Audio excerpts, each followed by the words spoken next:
Le contrôle de la pensée et le nouvel ordre mondial par Glenn Krovsik. Traduit du magazine Nexus, Australie.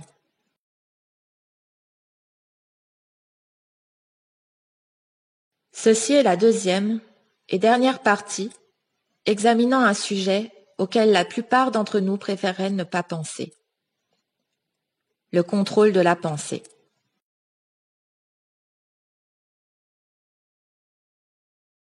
Le temps qui manque.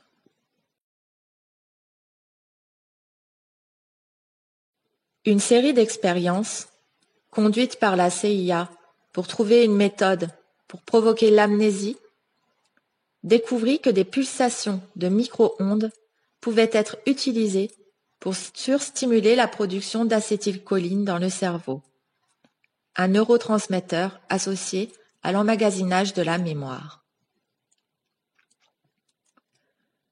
Ce procédé était connu sous le nom de EDOM, entre parenthèses, dissolution électronique de la mémoire.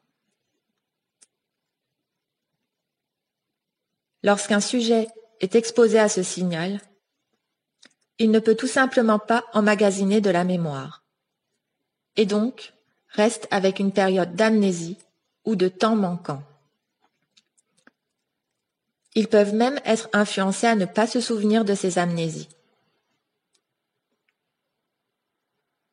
D'après le livre The Mind Manipulators, les manipulateurs de la pensée, par Alan W. Shefflin et Edward M. Upton Jr., publié en 1978, je cite, « L'EDOM altère la perception du temps en émettant des ondes radio et des tonalités ultrasoniques qui, eux, agissent sur les produits chimiques qui agissent sur l'emmagasinage de la mémoire dans le cerveau. » Fin de la citation.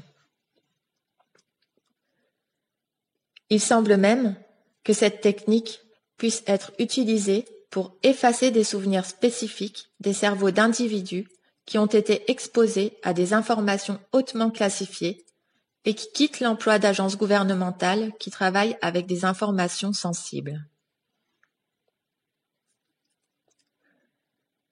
Cette technique particulière me laisse songeur à propos de ces événements appelés « de temps qui manque », associés à de présumés enlèvements extraterrestres. Nous avons développé la technologie qui provoque des périodes d'amnésie dans nos propres laboratoires, et nous n'avons pas besoin d'intrus extraterrestres pour nous montrer comment le faire.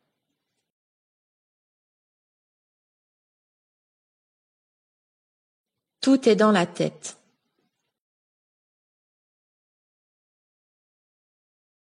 Les opérations d'implants cérébraux, dont le blâme est si couramment placé sur les kidnappeurs extraterrestres, ont lieu partout sur notre planète depuis très longtemps, et elles sont perpétrées par des humains. Des docteurs en Suède ont placé des transmetteurs cérébraux dans les têtes de patients anesthésiés sans leur consentement ou leur savoir depuis plus de 30 ans. Il existe des preuves que les hôpitaux de Södertörnsjuk-Väst, Karolinska, Nacka et Sundsvall ont implanté des transmetteurs cérébraux sans la permission ni la connaissance de leurs patients durant plusieurs décennies. Les autorités suédoises nient l'existence de transmetteurs cérébraux et avisent les plaignants qu'ils risquent d'être internés dans des hôpitaux psychiatriques s'ils continuent de parler de ces appareils.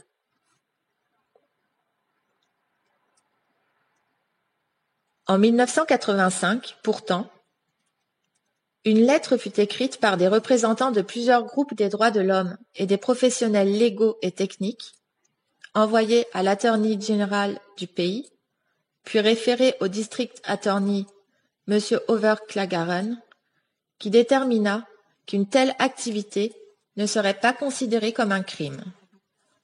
Entre parenthèses, Overklagaren, dièse AD 2, 76-85.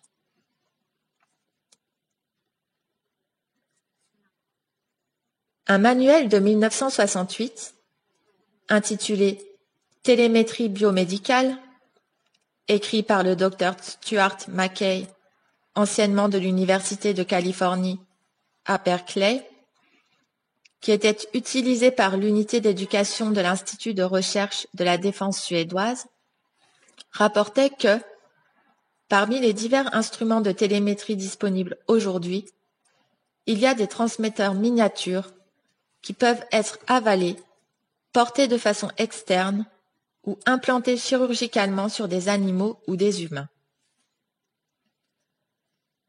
Ils permettent l'étude simultanée du comportement et des fonctionnements physiologiques. La portée des observations est trop étendue pour plus qu'une allusion à quelques exemples. Les possibilités ne sont limitées que par l'imagination du chercheur.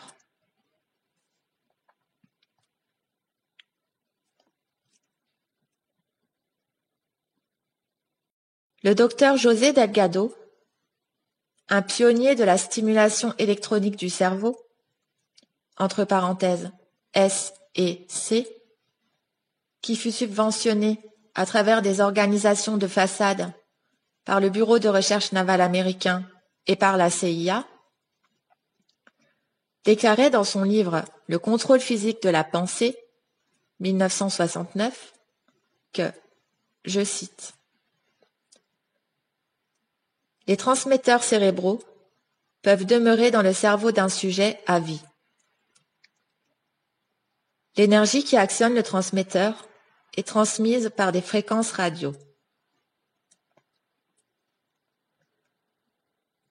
Une des possibilités des transmetteurs cérébraux est d'influencer les gens afin qu'ils se conforment au système politique. Les fonctions autonomiques et somatiques, les comportements individuels et sociaux, les réactions émotionnelles et mentales peuvent être provoquées, maintenues, modifiées ou inhibées chez les animaux comme chez l'homme par la stimulation de structures cérébrales spécifiques. Le contrôle physique de plusieurs fonctions cérébrales est un fait établi. Il est même possible de suivre les intentions, le développement et le développement des pensées et des expériences visuelles. Fin de la citation.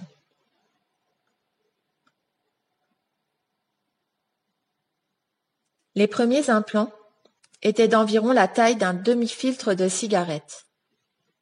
Mais de nouvelles versions peuvent être adaptées à des cristaux liquides, injectés directement dans le sang pour se loger dans le cerveau. La communication dans les deux sens avec les transmetteurs cérébraux est possible depuis les années 50, incluant des messages vocaux et des retours de pensée.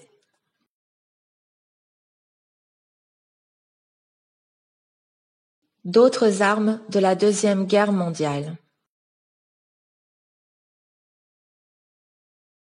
Les armes qui, d'après Arlan Girard, sont utilisées dans des opérations secrètes de contrôle de la pensée, incluent un transmetteur qui transmet à la fréquence du système nerveux humain et qui, d'après lui, est manufacturé par l'Oral Electro-Optical Systems d'à Pasadena, Californie.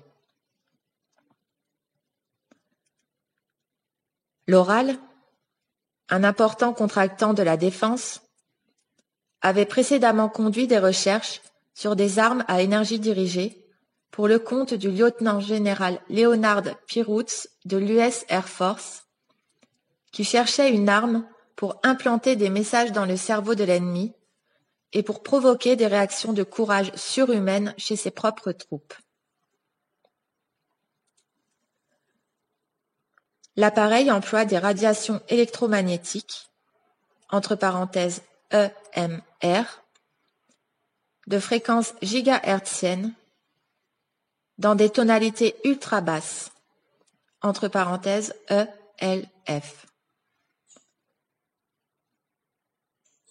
Elle est utilisée pour torturer les gens physiquement et mentalement, et à distance. Des armes de ce type ont supposément été utilisées contre les femmes britanniques qui protestaient contre la présence de missiles cruise américains sur la base aérienne commune de Greenham dans les années 70. Cette arme peut être utilisée pour induire une privation totale de sens en transmettant des signaux aux nerfs auditifs de la victime à de telles puissances qu'ils ne peuvent même plus s'entendre penser. Cet appareil a transformé le concept de la vieille phrase « Il y a tellement de bruit ici, je ne peux même plus m'entendre penser » en un redoutable engin de terreur.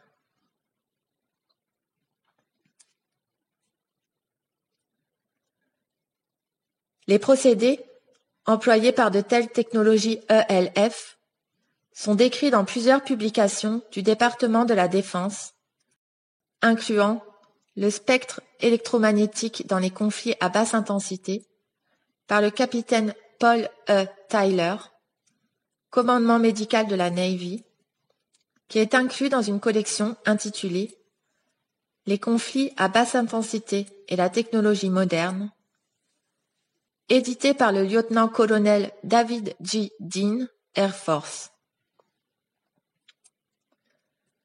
Le papier fut livré en 1984 et la collection publiée en 1986 par l'Air University Press de la base aérienne Maxwell, Alabama.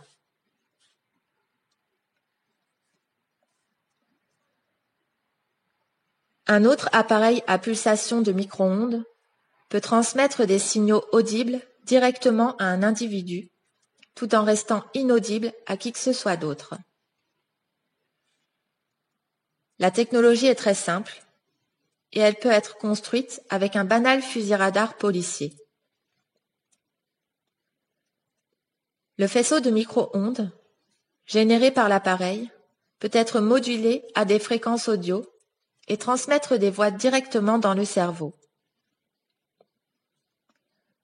Dans son livre The Body Electric, Robert Baker, candidat au prix Nobel, décrit une série d'expériences conduites au début des années 60 par Allen Fry, où ce phénomène fut démontré pour la première fois, aussi bien que des expériences ultérieures conduites en 1973 à l'Institut de recherche militaire Walter Reed par le docteur Joseph C. Sharp, qui suivit lui-même des tests dans lesquels il prouva qu'il pouvait entendre et comprendre des paroles transmises dans une chambre d'isolation sans écho via un audiogramme pulsé en micro-ondes dirigé vers son cerveau.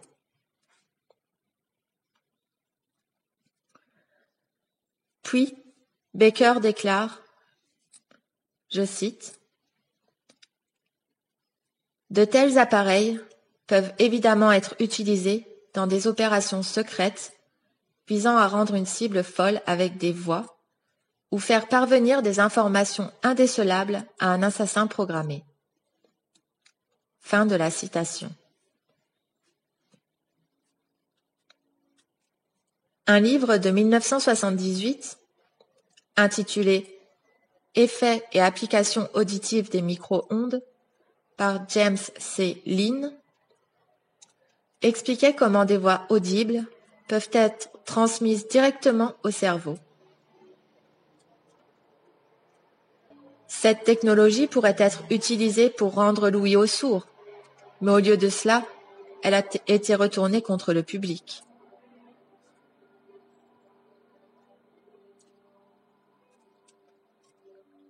Allen Frey rapportait aussi qu'il pouvait ralentir, accélérer ou arrêter les battements cardiaques d'une grenouille isolée en les synchronisant avec un faisceau de micro-ondes.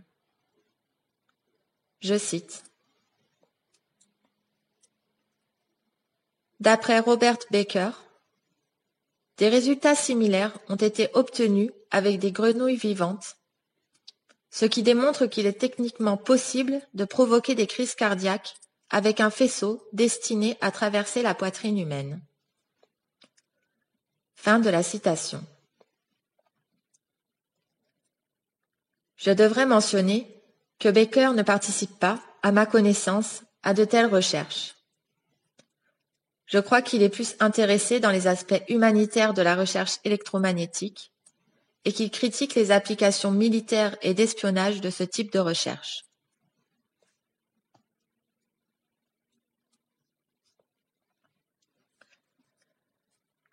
Il a été démontré que des rayons d'énergie électromagnétique concentrés à ultra haute fréquence, entre parenthèses UHF, peuvent être utilisés pour provoquer une agitation et une activité considérable ou pour provoquer une faiblesse et une léthargie musculaire.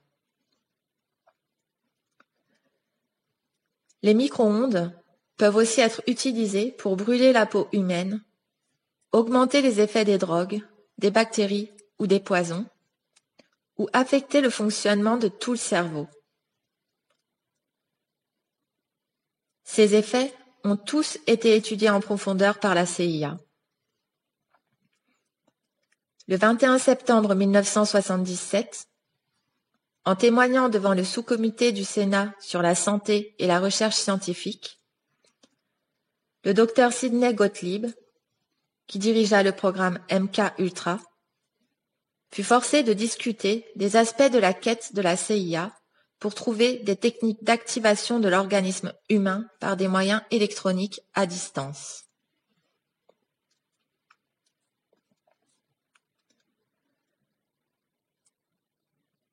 Dans un projet de recherche top secret financé par l'administration Reagan, au nom de code Opération Black Beauty, le docteur Michael Persinger, un physiologiste américain qui dirige le laboratoire de psychophysiologie environnementale à la Laurentian University de Sudbury, Ontario, fut chargé de développer une arme qui puisse être utilisée pour calmer rapidement des foules en colère.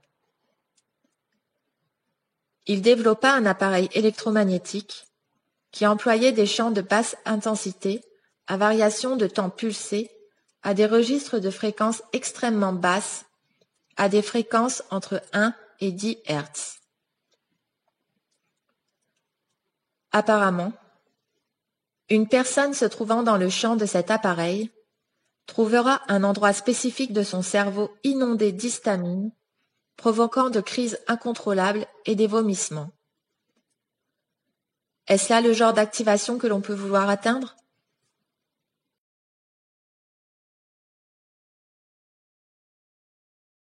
Des amis bas placés. Arlan Girard n'est pas étranger au contrôle de la pensée. Il déclare qu'il a lui-même été ciblé depuis 1983, après qu'une série d'événements l'apporta à l'attention de certains individus moins qu'agréables et néanmoins très puissants. Tout a commencé quand il fit quelques remarques négatives sur le genre de républicanisme de Ronald Reagan à l'ancien lieutenant-gouverneur d'Hawaï qu'il approcha en 1976, quand il travaillait en Australie, pour amasser des fonds pour la campagne de réélection à long terme de Reagan. Il fit aussi valoir sa désapprobation face à l'éventualité qu'un ancien directeur de la CIA devienne président, en réponse à une question relative à comment il voyait George Bush, de qui il ne savait pas grand-chose à ce moment, prendre la direction à la Maison-Blanche.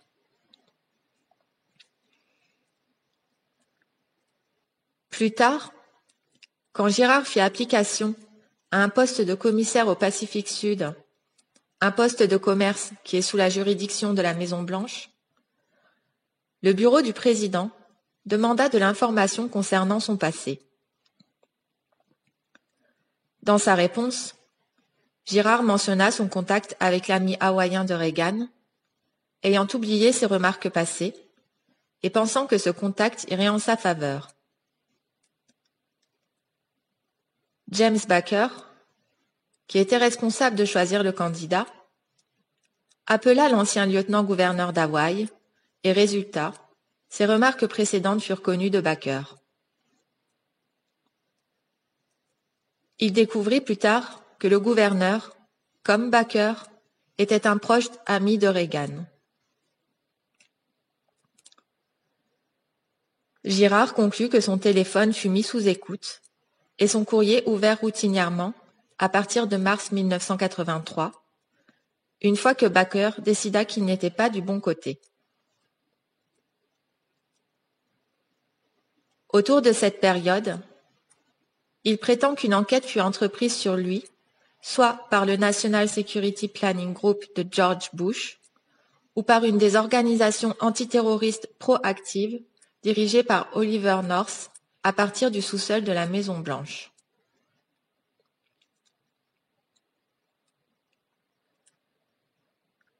En 1983, Oliver North, que Reagan appelait « mon marine favori », était le lien entre le National Security Council et la FEMA, l'Agence fédérale de gérance des urgences, une organisation d'extrême droite responsable de coordonner les agences gouvernementales en période d'urgence nationale ou de troubles civils, aussi bien que de planifier un gouvernement de continuité. North passa son temps dans la FEMA à conduire des actions secrètes et à planifier le renversement de la Constitution américaine. On croit qu'il a aussi créé une division dans l'agence qui reçut la tâche de neutraliser les ennemis de la Maison-Blanche. Le nom de code de ce programme est Dakota.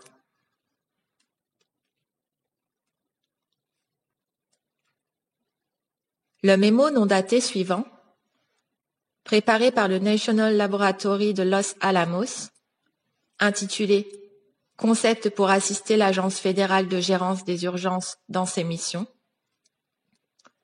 trace les grandes lignes de la recherche proposée pour enquêter sur les effets des radiations de micro-ondes sur les organismes mammifères, donnant encore plus de crédibilité aux allégations de Girard.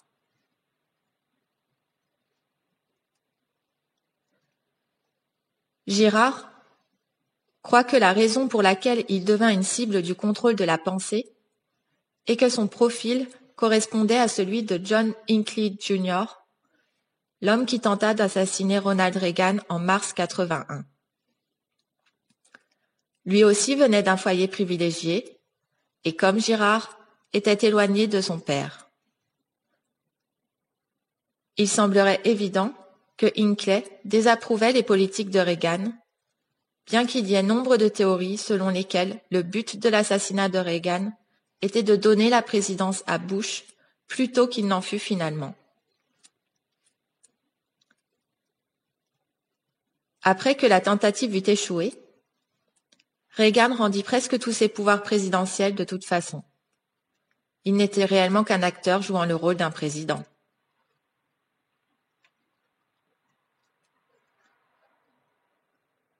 Girard habitait Los Angeles, pas très loin du ranch de Reagan, à Santa Barbara, au moment de l'enquête, ajoutant, il croit, à la spéculation concernant son potentiel de menace.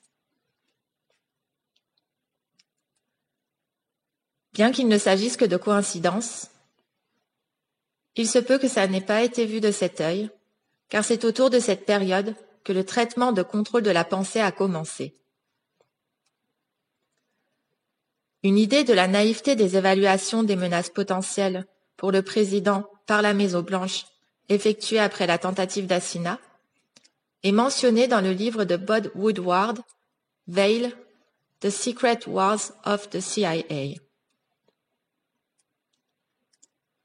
Il rapporte qu'à des rapports sur les menaces à la vie du président que les agents et les analystes ne prenaient pas au sérieux et qui n'étaient généralement rien de plus que deux gars assis dans un bar disant qu'ils voudraient tirer sur Reagan.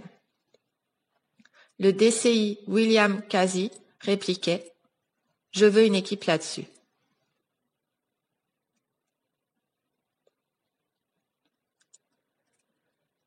En 1989, le FBI refusa à M. Girard l'accès à son propre dossier à cause qu'il est exempté de publication obligatoire sur la base de 5 USC.522 entre parenthèses B entre parenthèses 1.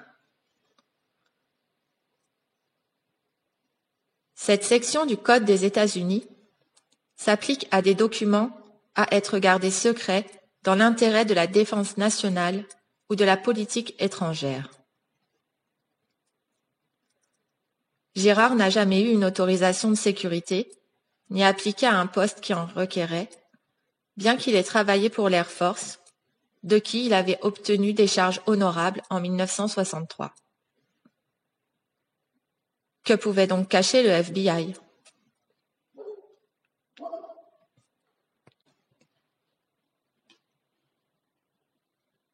Girard prétend qu'il a été exposé à de l'information hautement classifiée et extrêmement sensible lorsque ses entraîneurs ont essayé de lui parler pour l'inciter à commettre des meurtres ou au moins à se suicider.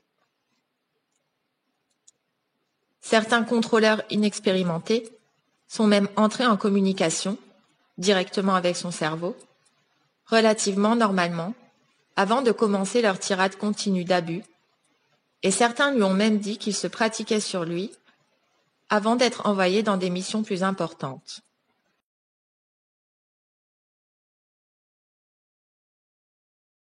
La charade démocratique.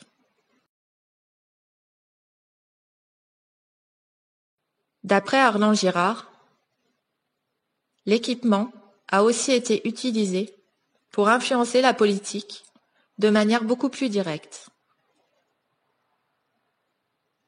Il croit que Michael Dukakis, le candidat présidentiel démocrate opposé à George Bush lors des élections présidentielles de 1988, fut ciblé par la technologie des micro-ondes dans le but de gêner ses performances lors de discours publics, une fois que les sondages eurent démontré qu'il représentait une menace sérieuse pour Bush.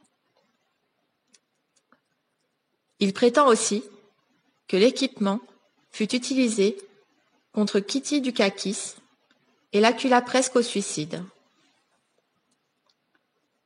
Dans le monde merveilleux de la politique américaine, un candidat présidentiel avec des problèmes comme cela va de toute évidence perdre la course à la Maison-Blanche. Girard m'expliqua le scénario de cette façon. Je cite. Même si l'assassinat de Kennedy et le Watergate n'étaient pas des coups d'État, l'élection de 1988 l'était certainement. Fin de la citation. Il est vraisemblable que tous les trois furent en effet des coups et qu'ils aient été menés par le même gouvernement de facto. Les deux premiers sont les sujets de bien bons livres et d'encore plus de théories.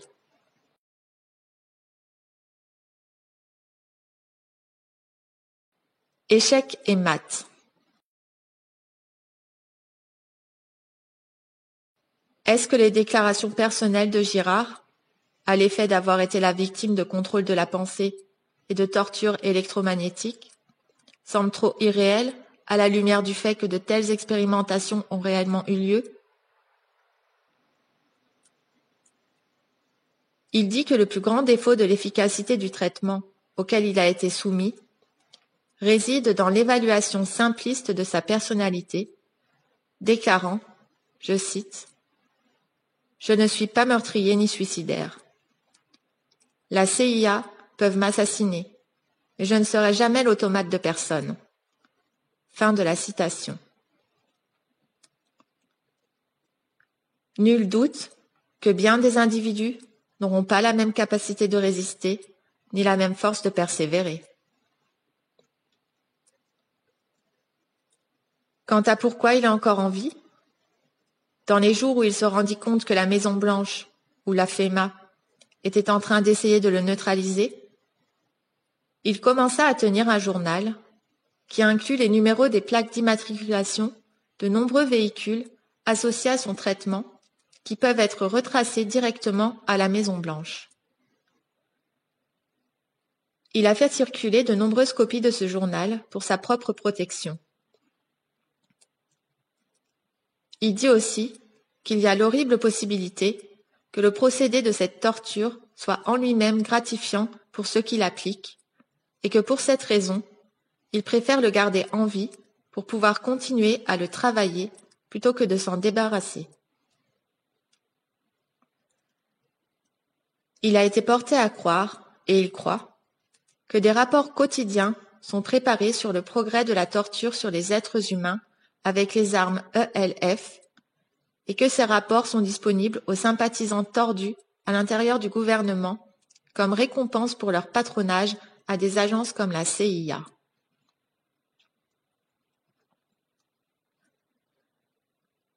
Girard dit que des attentats ont aussi été tentés contre sa vie avec des armes conventionnelles.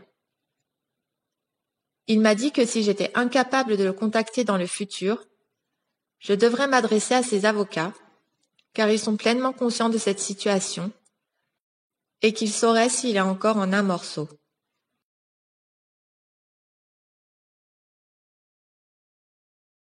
La légion involontaire. Si les déclarations de Girard étaient les seules de cette nature, on pourrait sans risque trouver raison à les mettre en doute, mais elles ne le sont pas. Plusieurs individus, certains avec des profils très publics, croient être sujets de ces opérations de contrôle de la pensée, mais ils passent cela sous silence, de crainte que ça pourrait détruire leur crédibilité ou pire. D'autres, qui, dû au comportement antisocial qui amène leur cas à l'attention du public, sont perçus comme des fous ou des menteurs. Par exemple, le samedi 17 mars 1984,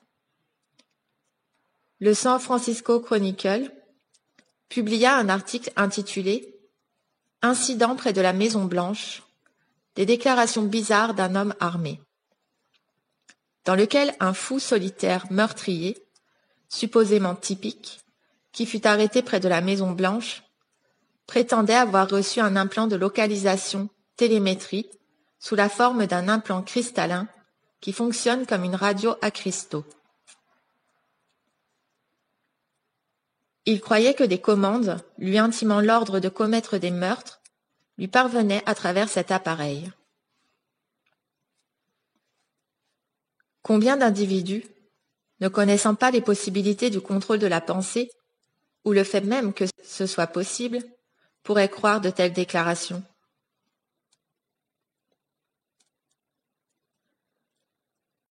Un rapport similaire, paru dans le Miami Herald du lundi 24 mai 1984, dans un article intitulé « Pilote de drogue prétend être pris dans un complot de la CIA ».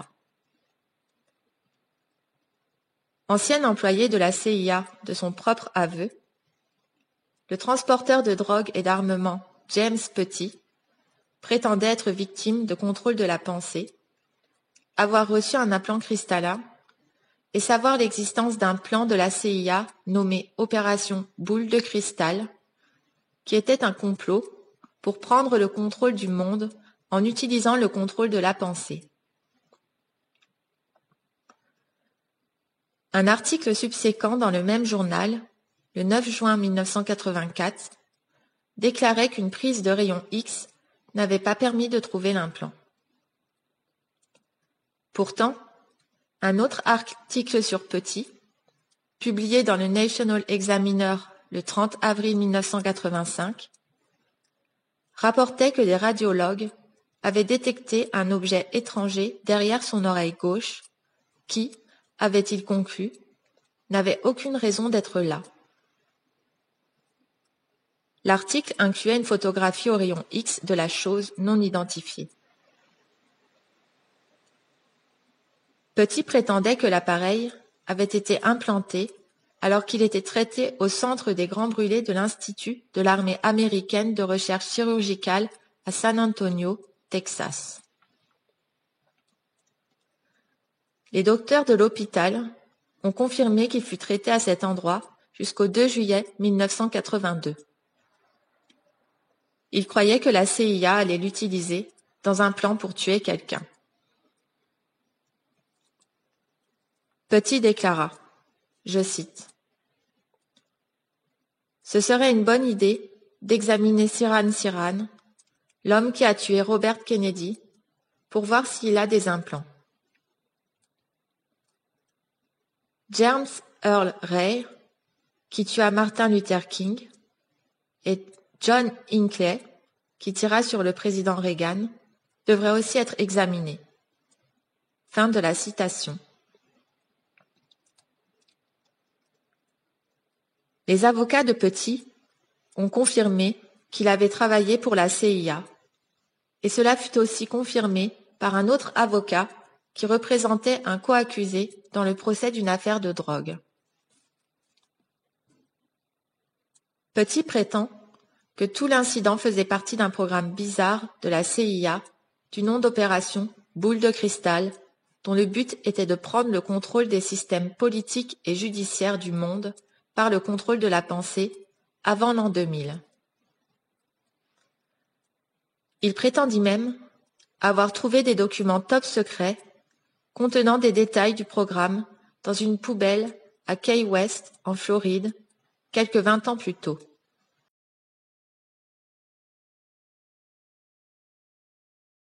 Traverser l'esprit. Dans son livre « Such Things Are Known », de telles choses sont connues, Dorothy Burdick, un nom de plume, afin de protéger sa réputation de professeur au Foothill College de Santa Clara, Californie, décrit son expérience personnelle en tant que sujet involontaire au contrôle de la pensée. Elle prétend avoir été la cible d'expériences de lecture de la pensée et de transmission de voix conduites par le Defense Advanced Research Project Agency, DARPA. Utilisant un superordinateur Cray, faisant fonctionner un programme complexe de reconnaissance de structure, l'agence était capable de lire les ondes cérébrales de Dorothy et d'insérer des pensées dans son cerveau plus vite qu'elle ne pouvait les traiter. Elle raconte que ces pensées étrangères lui venaient à l'esprit, littéralement.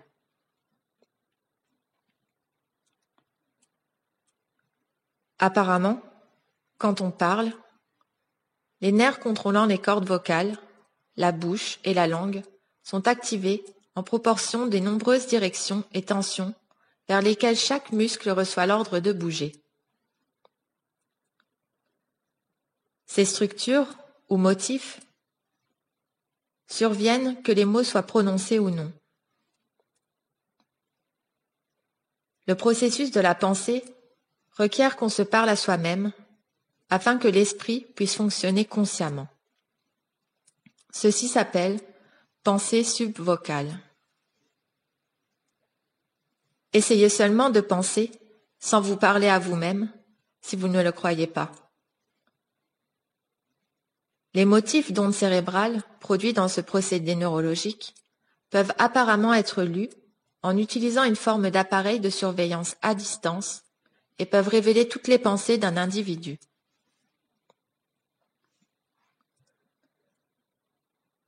Le Los Angeles Times publia un article le 20 août 1992 intitulé « Des caméras qui captent des images de la pensée » qui déclare, je cite, « Des savants ont été capables de voir directement les procédés de pensée humaine, retraçant les motifs complexes de réactions chimiques et électriques à de petits amas de cellules cérébrales. Les chercheurs ont utilisé une caméra comparativement simple qui capte les différences subtiles trop petites pour être vues par l'œil humain dans la lumière réfléchie sur la surface du cerveau à mesure que la pensée est accomplie. Ils ont dit que le procédé va permettre de dresser une carte beaucoup plus précise des procédés de la pensée et des activités physiques d'endroits spécifiques du cerveau. Fin de la citation.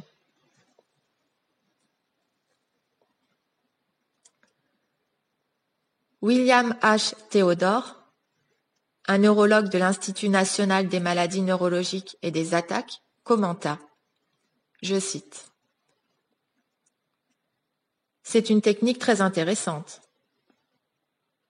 L'avantage est que ça enregistre des changements très rapides des fonctions du cerveau. Je crois que cela va permettre aux chirurgiens de mieux déterminer les régions de la parole. » Fin de la citation.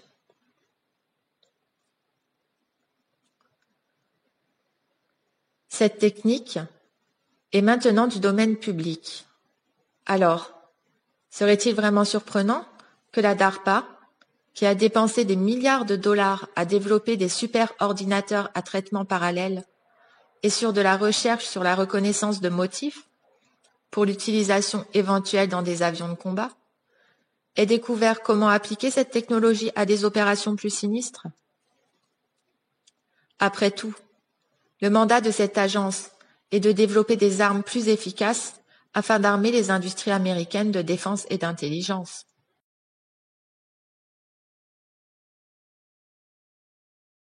La vraie guerre des étoiles. Des combinaisons de radiation électromagnétique et d'hypnose ont aussi été le sujet de recherches intensives. En 1974, le chercheur J.F. Chapitz dit de l'un de ses projets de recherche, je cite, « Dans cette enquête, il sera démontré que la parole de l'hypnotiseur peut aussi être transmise par de l'énergie électromagnétique modulée directement dans les parties subconscientes du cerveau humain, c'est-à-dire sans l'emploi d'appareils techniques pour recevoir ou décoder les messages et sans que le sujet visé n'ait le loisir de contrôler consciemment l'entrée de l'information. On peut s'attendre à ce qu'ils rationalisent leur comportement et qu'ils le considèrent comme venant de leur propre volonté. » Fin de la citation.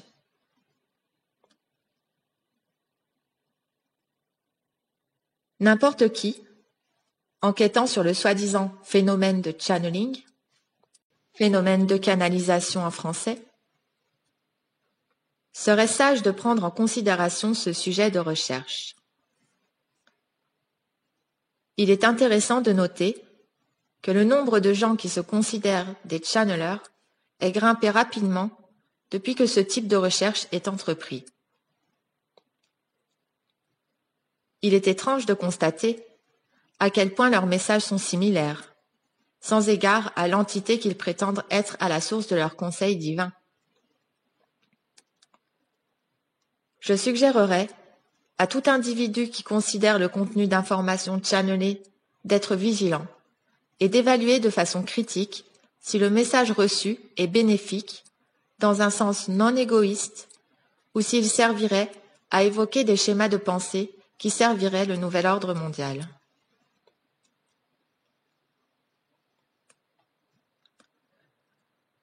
Le Sydney Morning Herald publia un article le 21 mars 1983 qui ajoute du poids à cette hypothèse.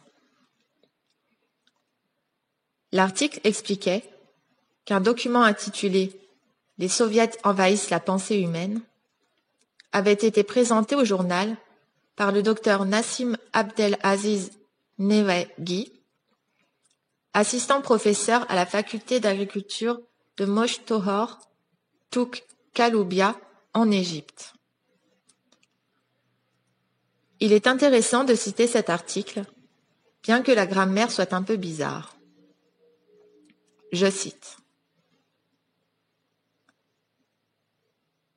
Les soviets ont manufacturé, ou même importé, les ordinateurs avancés et les ont remplis avec des données psychiques précises basées sur leurs études de l'anatomie et de la biologie du corps humain, et de leurs études sur l'anatomie, la chimie et l'électricité du cerveau humain.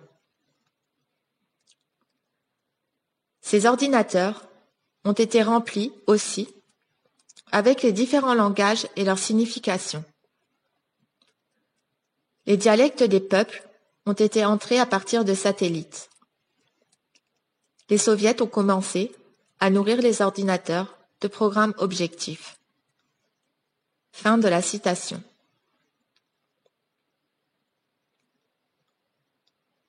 Je cite à nouveau. Il semble que les soviets aient eu recours à la méthode suicidaire dans la société humaine en allouant un rayon électronique pour plusieurs personnes dans de différentes sociétés. De tels rayons sont activés par la mémoire des ordinateurs qui contiennent beaucoup de données sur les êtres humains et leur langage. Ces rayons s'entrelacent et s'entremêlent avec la pensée naturelle pour former une pensée diffuse artificielle. À travers de tels moyens férocement anti-humanitaires, les groupes extrémistes sont fabriqués. Les troubles et les désordres sanglants sont provoqués par des télémoyens avancés via satellite dans plusieurs pays de l'Asie, de l'Afrique, de l'Europe et de l'Amérique latine. Fin de la citation.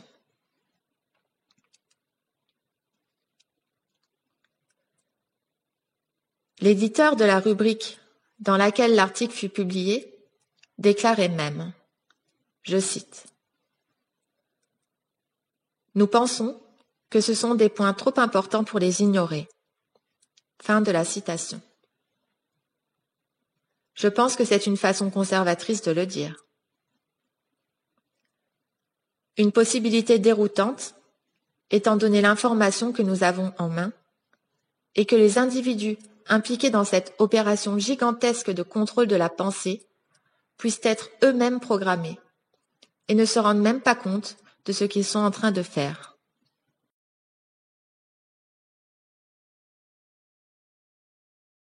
Le nouveau champ de bataille mentale.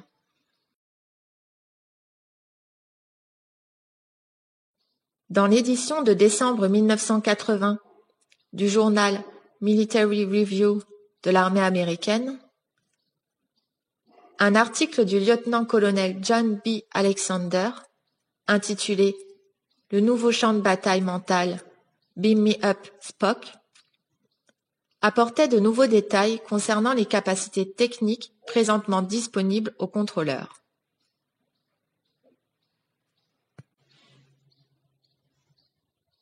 Il écrit, je cite, « Plusieurs exemples vont démontrer les domaines dans lesquels des progrès ont été accomplis. Le transfert d'énergie d'un organisme à un autre, la possibilité de guérir ou de causer des maladies peut être transmise à distance, causant ainsi des maladies ou la mort sans cause apparente. Des modifications télépathiques de comportement, qui incluent la possibilité de provoquer des états hypnotiques à des distances de plus de 1000 km ont été rapportées. L'utilisation de l'hypnose télépathique détient aussi un important potentiel. Cette possibilité pourrait permettre aux agents d'être profondément placés sans la conscience de leur programme. En termes cinématographiques, le candidat mandchou vit et n'a même pas besoin d'un appel téléphonique. D'autres techniques d'influence de l'esprit à esprit sont considérées. Si elle est perfectionnée, cette capacité pourrait permettre le transfert direct de la pensée via la télépathie d'un esprit ou groupe d'esprits à un public cible choisi. Le facteur intéressant est que le récepteur ne sera pas conscient du fait que des pensées lui sont implantées d'une source externe. Il ou elle pensera que ces pensées lui sont propres. Fin de la citation.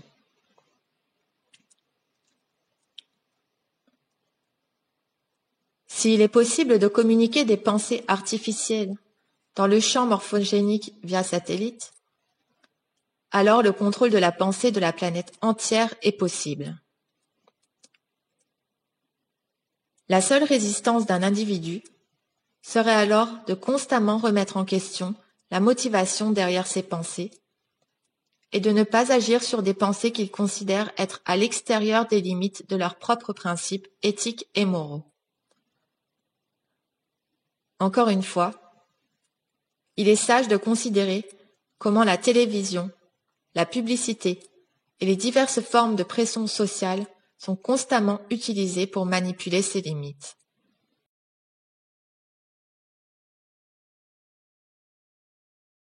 Un ordre dont on peut se passer. La technologie de contrôle de la pensée est une réalité. Certaines techniques sont utilisées secrètement sur des particuliers et d'autres sont utilisées ouvertement sur la planète au complet. Allez seulement allumer la télévision. Voilà la plus efficace d'entre toutes. Et pendant qu'on secoue la tête, incrédule, devant les horreurs qu'on nous montre aux nouvelles, n'oubliez pas ces vieux principes. Feedback, renforcement, conditionnement. En vous lamentant. Pourquoi ces gens font-ils toutes ces choses horribles? Il serait raisonnable de considérer que ces gens reçoivent plus qu'un petit coup de pouce de la part de nos Big Brothers. Après tout, à moins que l'ancien ordre mondial ne devienne le pire ordre qui soit, pourquoi en voudrions-nous un nouveau?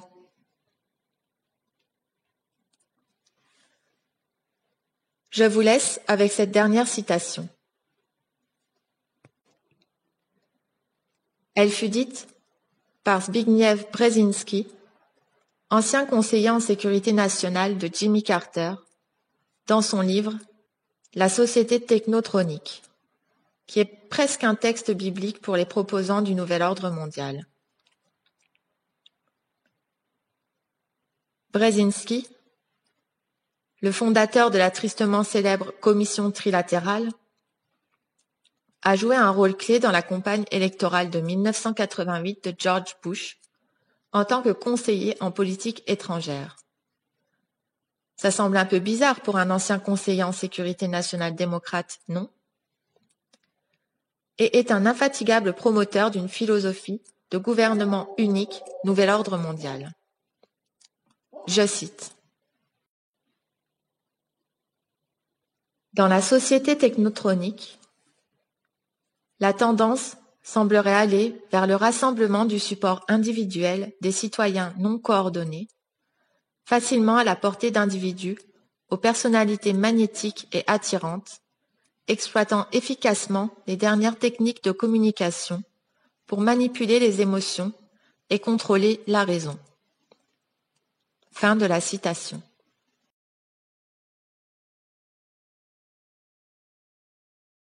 Minuit moins une.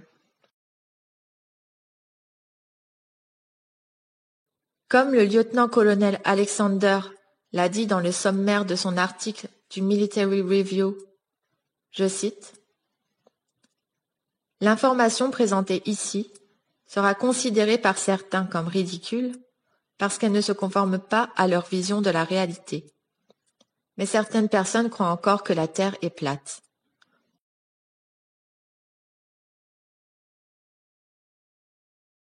Vous trouverez ci-après, au format vidéo, la copie des références bibliographiques fournies par Serge Monast, en lien avec la thématique du contrôle de l'esprit.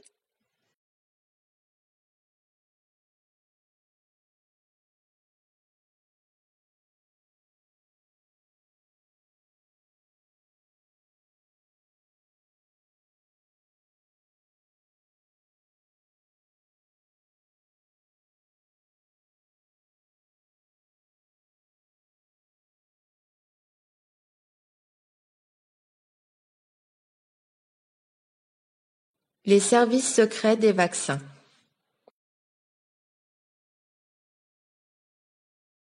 La raison d'un tel titre, les services secrets des vaccins, est due, en grande partie, aux difficultés sans bornes que j'ai dû affronter pour n'obtenir, en fin de compte, que très peu d'informations concernant d'une part la compagnie qui avait fabriqué le vaccin contre la méningite, qui avait servi à vacciner une très grande partie du Québec vers la fin 92, et d'autre part le climat de paranoïa auquel je me suis heurtée en essayant d'obtenir de l'information sur le contenu même du vaccin.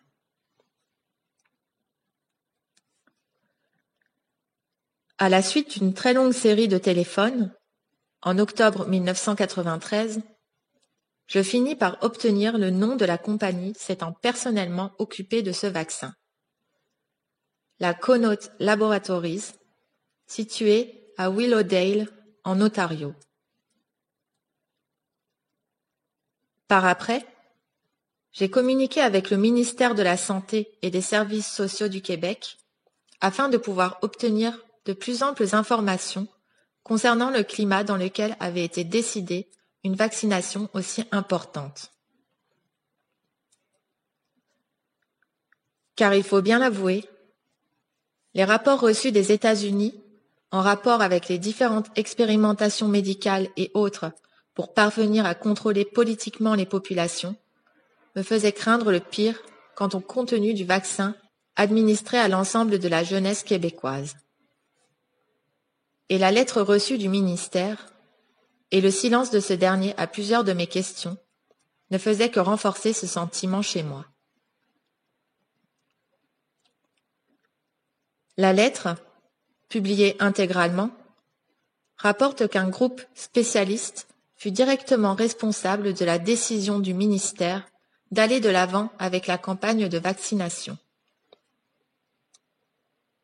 Pourtant, lors d'une conversation téléphonique avec la responsable au ministère, il ne me fut jamais possible ni de savoir qui était à la tête de ce groupe, ni qui composait ce groupe, ni encore de connaître les résultats sur lesquels ce groupe se basa pour conseiller le ministère de faire vacciner presque tout le monde à l'époque. Ce qui, là encore, était loin de me rassurer.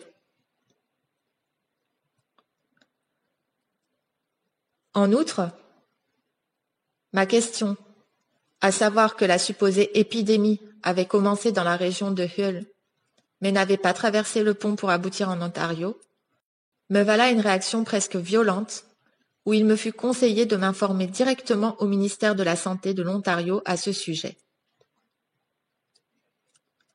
En bout de ligne, on me fit clairement entendre que la conversation avait déjà assez duré.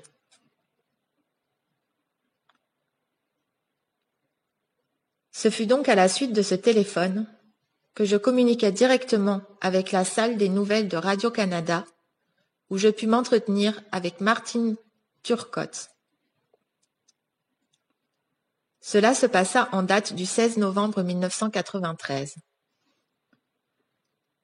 Après l'avoir eu informée à propos de mes difficultés à obtenir de l'information adéquate sur ce qui s'était réellement passé en 1992 au sujet du vaccin, et l'avoir entretenue sur les informations que je possédais au sujet des cristaux liquides pouvant être séparés et administrés en 2 vaccins distincts, elle me dit de recommuniquer avec elle le lendemain.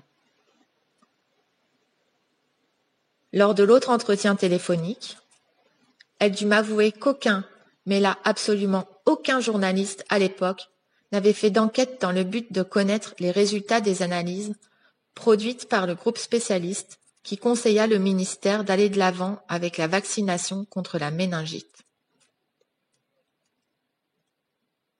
Elle précisa que les journalistes s'étaient tout simplement satisfaits du communiqué de presse, si inclus plus loin, que le ministère avait fait parvenir à la presse.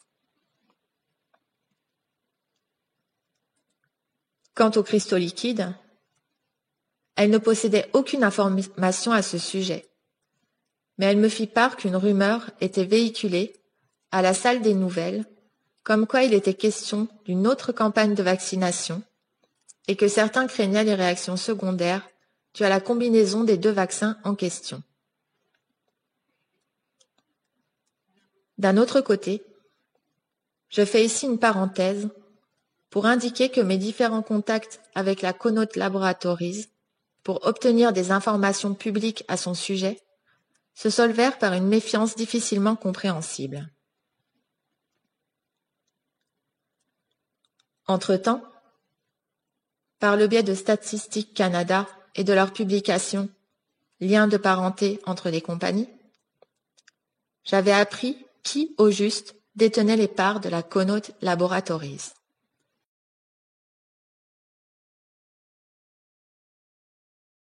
Vous trouverez ci-après, au format vidéo, la copie de l'extrait de la publication de Statistique Canada que Serge Monast nous fournit et qui met en lumière les actionnaires de ces mystérieux laboratoires Connaught.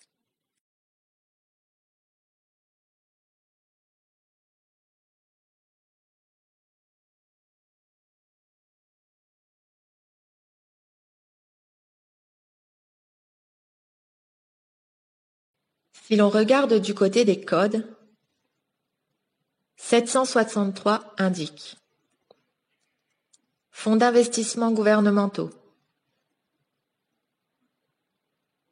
869 indique autres services extérieurs des compagnies. 864 indique services techniques. 727 indique Société pour le financement des entreprises. 756 indique Société d'investissement et de gestion. 374 indique manufacturier de produits médicaux et pharmaceutiques. 793 indique agence de développement immobilier. L'on est frappé par les pourcentages d'appartenance avec la Caisse de dépôt et de placement du Québec par la même CDC Life à qui est redevable la Connaught Laboratories. À la même époque, je communiquais avec le ministère de l'Industrie, du Commerce et de la Technologie du Québec, Direction générale de Montréal, qui ne put que me communiquer peu d'informations et me référa à l'inspecteur des institutions financières du Canada.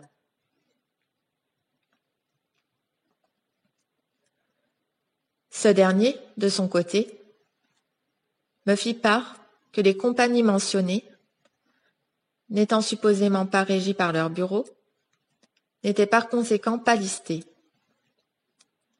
Alors, mais à qui donc ces mêmes compagnies paient-elles leurs impôts?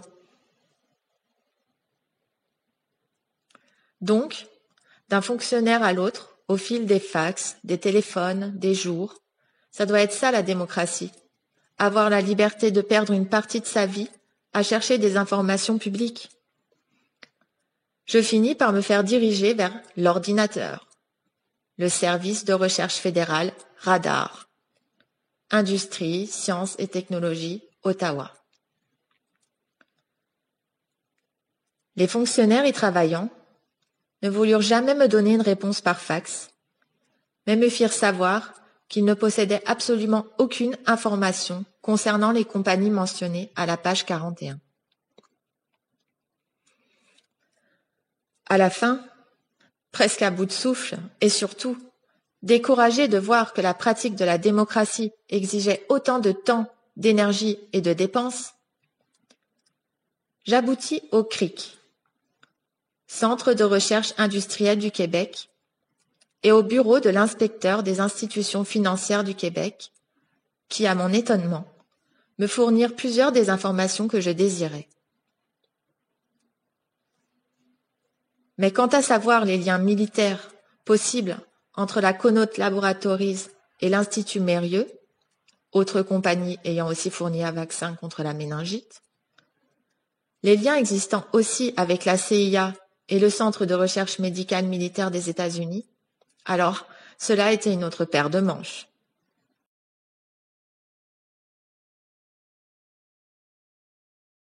Manipulation politique de la vaccination. La population n'est pas informée adéquatement. La population est à la merci de décisions gouvernementales non vérifiées. La population est à la merci des monopoles pharmaceutiques dont les vaches à lait sont les centres hospitaliers, les CLSC et les centres et les foyers d'accueil. À leur tour, les vaches à lait de ces centres de la santé sont les personnes âgées, consommateurs soumis aux prescriptions de tout genre, et les jeunes enfants, les champions consommateurs des vaccins. Par conséquent, la population du Québec est en danger. Ce qui vient renforcer, voire même confirmer ces assertions, c'est l'analyse du contexte politique prévalant lors de la campagne d'immunisation systématique de la population québécoise. Et à ce propos, les contradictions et les incohérences qui en ont fait partie sont légion. Par exemple, pourquoi la décision concernant la dernière campagne de vaccination massive au Québec contre la méningite fut-elle avant tout une décision politique et non plutôt une décision médicale? Depuis quand est-ce que les politiciens se font-ils passer pour des spécialistes des questions médicales?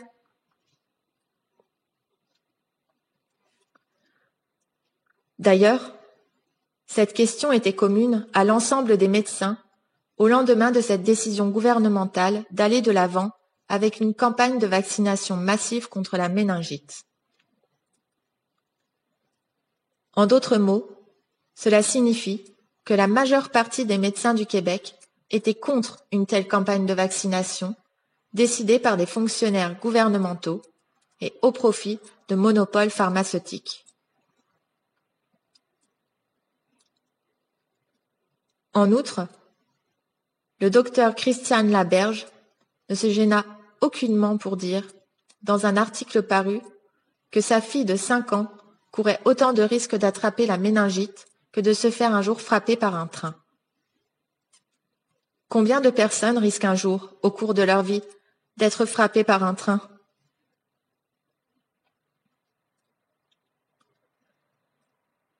Voici un court extrait d'un document du gouvernement du Québec, ministère de la Santé. Je cite. Le docteur Gilles Delage y suggère qu'il est contre-indiqué de vacciner les enfants en bas âge, 6 mois et moins, parce que cela représente une réduction appréciable de tolérance immunitaire suivant la vaccination chez ces jeunes enfants. Fin de la citation. À cela, le gouvernement répondit, je cite, « Nous aimerions obtenir plus de précisions concernant ce phénomène. Quelle serait au juste la durée de cette réduction? Et le médecin, surtout au niveau privé, doit-il être mis au courant d'une telle contre-réduction ?» Fin de la citation. Et plus loin, dans le même document gouvernemental, on retrouve ceci, je cite. Y a-t-il diminution transitoire de l'immunité suivant la vaccination chez les enfants âgés de 6 à 24 mois? Quel serait le risque associé à une telle diminution? Serait-il nécessaire d'avertir les parents et les vaccinateurs d'un tel risque? Fin de la citation.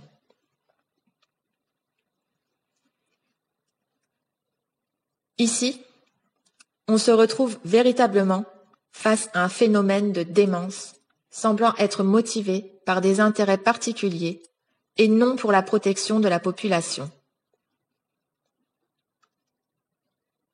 Pourquoi?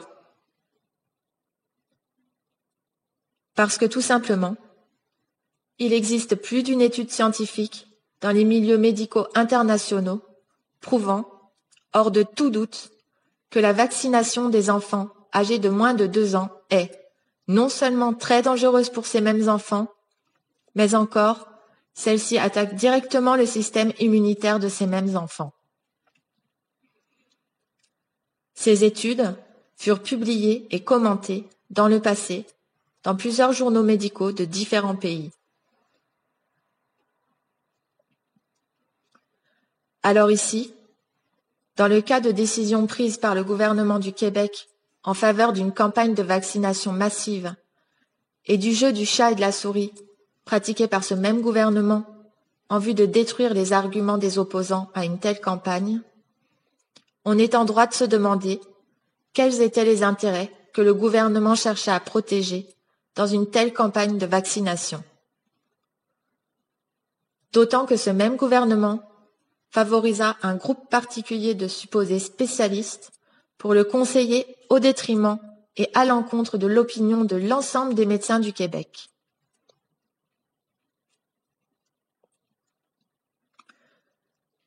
Et que le gouvernement se demande si oui ou non il doit informer les parents et les vaccinateurs de tels risques démontre bien, encore une fois, que celui-ci semblait beaucoup plus préoccupé à protéger des intérêts qui ne semblaient en aucune manière être ceux de la population visée par cette vaccination massive. Ce qui vient renforcer cet argument, ce fut le rejet catégorique qu'opposa le gouvernement aux spécialistes du monde médical qui firent connaître leurs préoccupations légitimes dans un article publié par le Journal de la Presse du mardi 4 février 1992, que l'on retrouve plus loin aux pages 51-52. Le choc en est d'autant plus brutal que ces spécialistes, non répertoriés par le gouvernement, déclarent entre autres, je cite, « L'expérience mondiale dans l'utilisation de ce vaccin est relativement limitée. Le vaccin ne protège pas contre tous les sérogroupes de méningocoques impliqués dans les infections invasives. La protection conférée par le vaccin anti-méningocoquique est de courte durée. Il n'est pas recommandé de procéder à une vaccination systématique de la population. Ceci est l'opinion unanime des autorités de santé publique au Canada et aux États-Unis.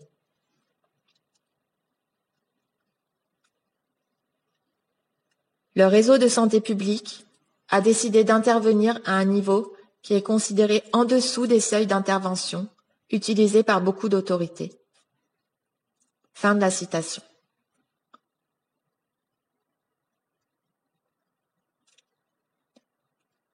Ceci est assez clair.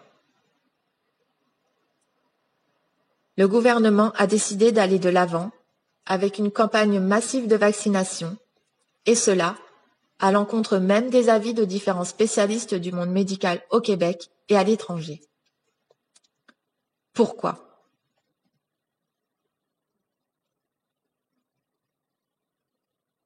Par ailleurs, les documents répertoriés aux pages 53-60 démontrent bien, à leur tour, que la nécessité d'une telle vaccination est très loin d'être démontrée, mais encore que seul le gouvernement semble y être fortement favorable. Page 53-54, lettre ministère de la Santé et des Services sociaux. Et quant au document répertorié à la page 60, celui-ci fait ressortir que l'efficacité du vaccin pour le groupe d'âge de 6 mois à 2 ans n'est pas démontrée de façon précise. Alors, encore une fois, qui le gouvernement cherchait-il à beurrer au juste? Et quels sont exactement les intérêts qui étaient largement favorisés par une telle vaccination? Et la liste des contradictions est très loin d'être terminée.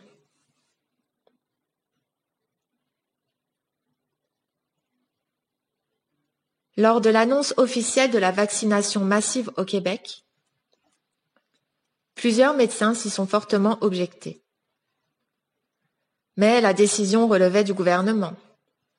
Et la vaccination, bon gré mal gré, fut dès lors prise en charge par le personnel infirmier. Les médecins n'ont même pas été consultés et ont même été mis à l'écart de plusieurs CLSC, surtout lorsqu'ils commencèrent à s'objecter sur la nécessité d'une telle vaccination de masse. Plusieurs publièrent même leur désaccord dans des journaux, mais ceux-là reçurent l'ordre de se taire de la part de leur corporation. D'ailleurs, les CLSC, pour ceux qui ne le savent pas, sont des prolongements de l'univers, très fonctionnarisme du gouvernement. En d'autres mots, ceci veut dire que les CLSC n'ont pas à cœur, en premier lieu, votre santé ou votre bien, mais plutôt la stabilité du pouvoir politique gouvernemental. Tant les CLSC que les centres et les foyers d'accueil, les centres de services sociaux et réseaux officiels des familles d'accueil, sont des filiales de renseignement gouvernemental pour la stabilité du pouvoir politique en place.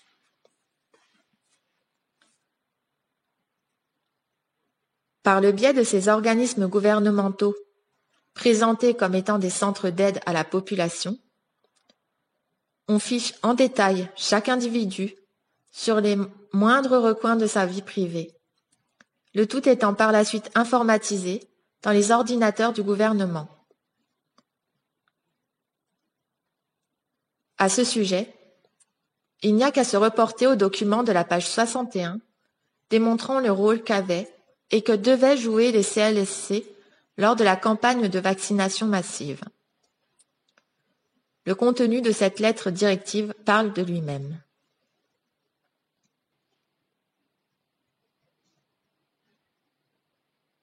Saviez-vous qu'aucune loi n'oblige qui que ce soit à se faire vacciner? Pourtant, la plupart des établissements de santé affirmaient à la population que la vaccination était obligatoire, même que des pressions faites sur des patients qui refusaient d'être vaccinés furent rapportées par plus d'un. En outre, plusieurs personnes me rapportèrent personnellement les combats qu'ils durent mener contre des institutions scolaires parce qu'ils étaient contre la vaccination.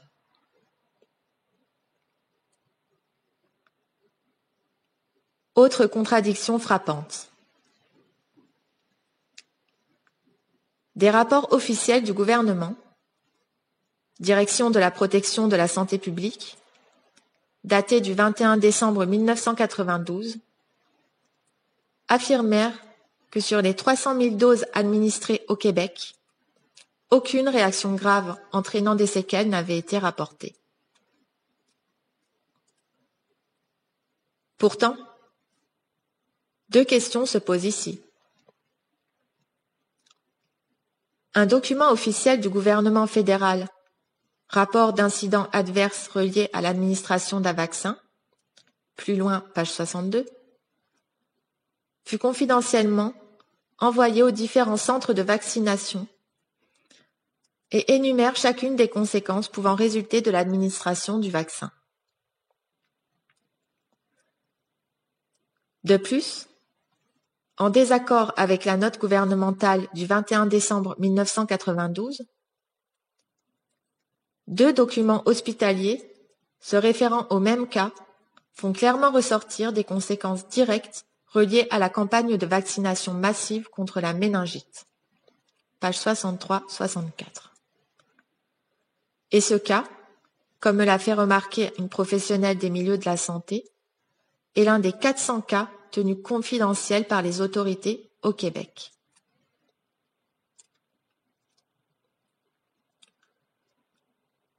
Autre fait notoire. Comment se fait-il que des enfants de certaines régions au Québec furent vaccinés avec un type de vaccin différent que recevaient des enfants d'autres régions dans la même période?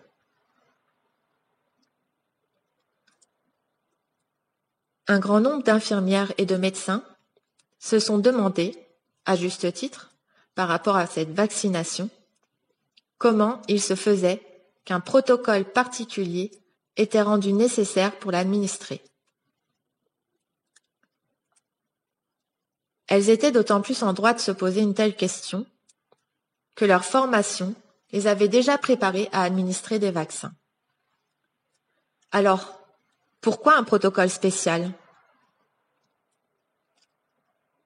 Ce protocole était d'ailleurs prévu par le gouvernement pour cette injection spécifique. On retrouve l'ensemble de ce protocole plus loin, aux pages 65-98.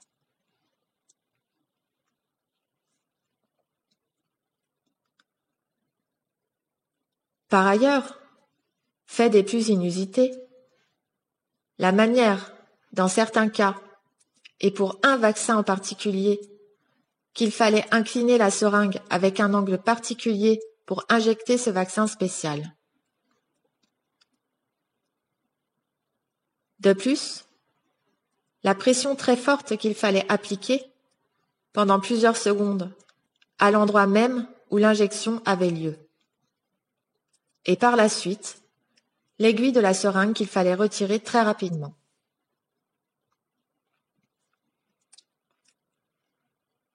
Ce fait, rattaché au protocole spécial, est d'autant plus étrange dans l'administration d'un vaccin contre la méningite qu'il ressemble en tout point à la manière que doit être injecté un implant électronique servant à l'identification personnelle et fabriqué, entre autres, par la Texas Instruments.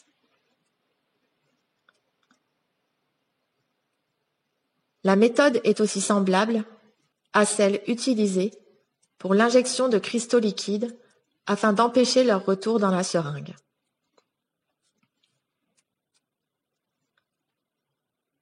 Attention, nous n'affirmons aucunement que cela fut le cas lors de l'injection de ce vaccin à protocole spécial. Mais nous ne pouvons aucunement passer sous silence la ressemblance frappante existant entre ce protocole et celui utilisé dans le cadre de l'injection d'implants électroniques devant servir à l'identification des sujets injectés, mais encore à leur repérage par satellite, ainsi qu'au contrôle direct de l'individu pour des fins politiques.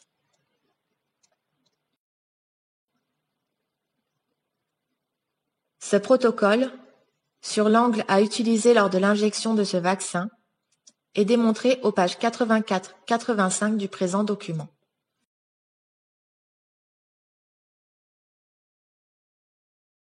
Selon Terry L. Cook, journaliste chrétien d'investigation sur la côte ouest américaine, celui-ci se référant à Tim Willard, éditeur du magazine Future Society, la technologie cachée derrière le nouveau microchip humain n'est pas très compliquée et avec un peu de raffinement, pourrait être utilisée dans une large variété d'applications humaines. D'une manière plus que concevable, un numéro pourrait être assigné à chacun dès la naissance et faire partie intégrante de la vie de celui-ci jusqu'à sa mort. Vraisemblablement, cette puce électronique pourrait être implantée sur le revers de la main, et celle-ci pourrait servir de carte d'identification universelle, ce qui remplacerait les cartes de crédit, les passeports, les permis de conduire. Au supermarché, il ne suffirait que de passer le poignet au-dessus d'un scanner pour effectuer ainsi un débit direct sur votre compte bancaire. D'ailleurs, en ce moment même, en 1993, une compagnie américaine, la Destron IDI du Colorado, fabrique et annonce ses puces électroniques d'identification, entre parenthèses ID Chips, globalement via Infopet et d'autres distributeurs nationaux et internationaux. Ces puces, pour l'instant, sont utilisées pour retracer, contrôler et identifier les vaches, les moutons, les chevaux, les porcs, les chiens et les chats, les oiseaux et les poissons, et tout produit manufacturé. Actuellement, ce nouveau système se répand à la vitesse de l'éclair sur toute la planète.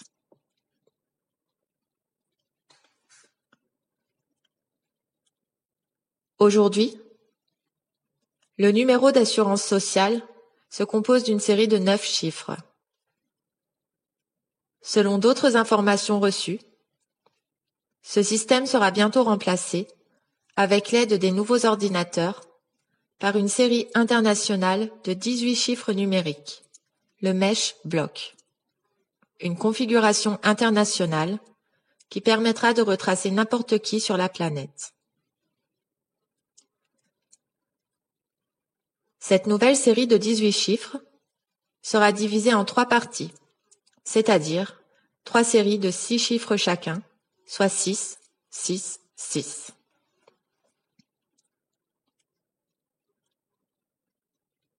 Au moment où vous lisez ces lignes, ces implants de puces électroniques, aussi appelés transpondeurs, sont partout répandus sur la planète pour le contrôle de l'industrie animale.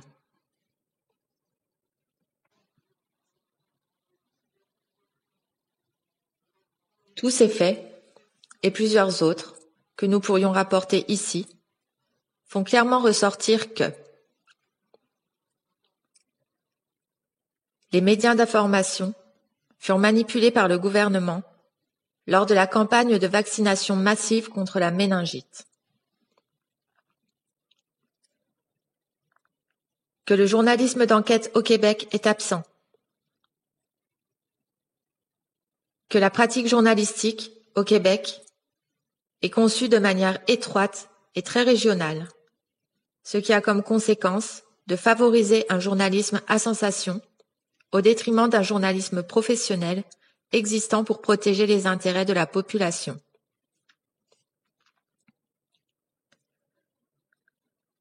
Que le gouvernement a imposé de force une vaccination massive avec laquelle l'ensemble du monde médical était en désaccord. Que le gouvernement n'a pas tenu compte des recommandations de spécialistes afin d'éviter des réactions secondaires violentes chez les enfants vaccinés de moins de 2 ans. Que le gouvernement s'est refusé à informer adéquatement la population des conséquences secondaires rattachées à ce vaccin et au vaccin en général. Que le gouvernement s'est conduit de manière délinquante et tout à fait dangereuse en refusant de suivre les avis des experts dans le domaine de la santé et de surseoir ainsi à une telle vaccination massive. Que le gouvernement, par ses contradictions évidentes dans toute cette affaire, a miné sa propre crédibilité dans la population. Que le gouvernement, par ces mêmes contradictions, semble avoir protégé des intérêts étrangers au bien-être de sa propre population dont il a le mandat de protéger.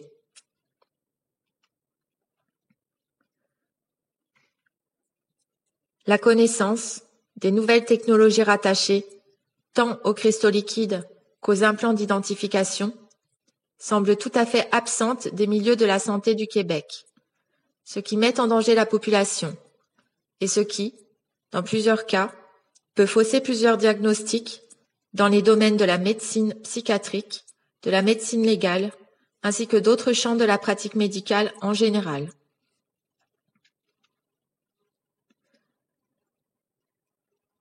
Les monopoles pharmaceutiques semblent avoir préséance au Québec, cela n'est pas différent ailleurs, sur le pouvoir politique et sur le bien-être de la population.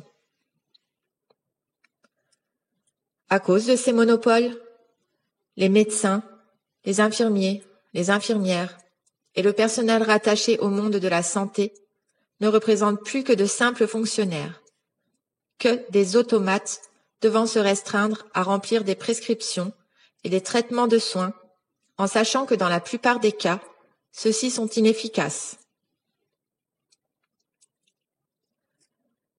Ce même personnel médical est voué, à plus ou moins long terme, à ne devoir appliquer que ce qui est prescrit par les centres de recherche, financés par les monopoles pharmaceutiques, et cela contre leur propre conscience professionnelle. Ce qui aura pour résultat d'entraîner la mort définitive de la pratique médicale devant exister pour soulager et développer une autonomie chez les patients.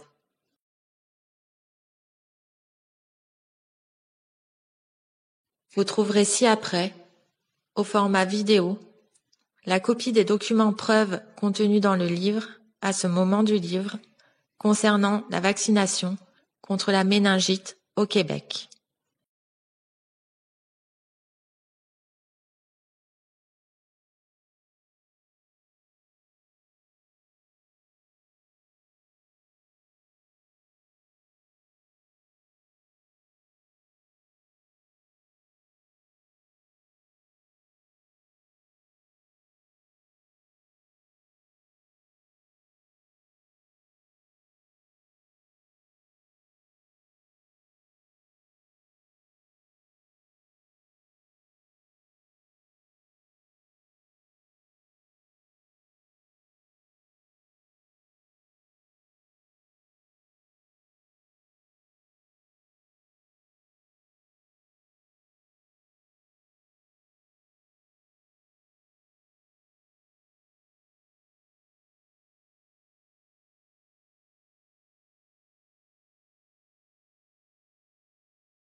Recherche sur Conneaut et Mérieux.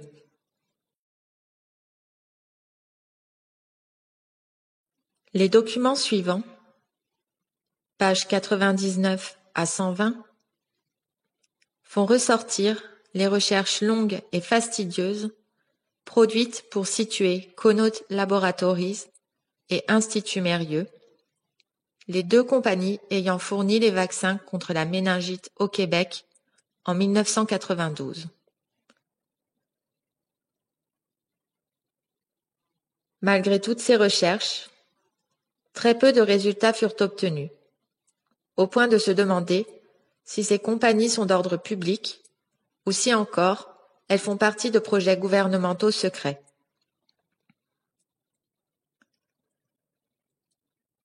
Les pages 110 à 114, pour leur part, mettent en évidence l'existence de chercheurs sur les cristaux liquides.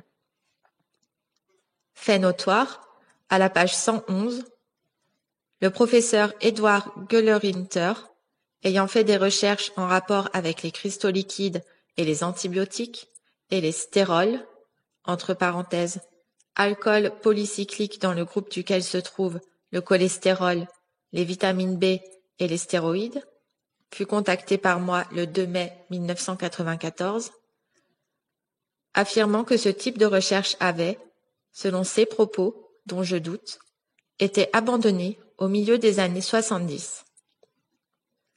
Il me fournit tout de même la preuve, par sa réponse, qu'il y avait bien eu des recherches semblables. Reste à savoir, maintenant, par qui et à quel endroit de telles recherches, impliquant des manipulations biologiques, furent poursuivies jusqu'au développement actuel de l'injection de cristaux liquides et dans le flux sanguin et dans les tissus musculaires.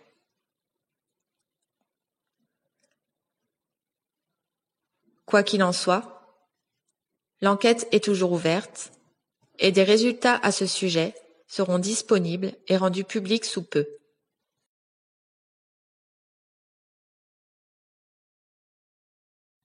Vous trouverez ci-après, au format vidéo, la copie des documents preuves contenus dans le livre de Serge Monast, présenté à ce moment précis du livre, illustrant le résultat de son enquête au sujet des compagnies pharmaceutiques produisant le vaccin contre la méningite.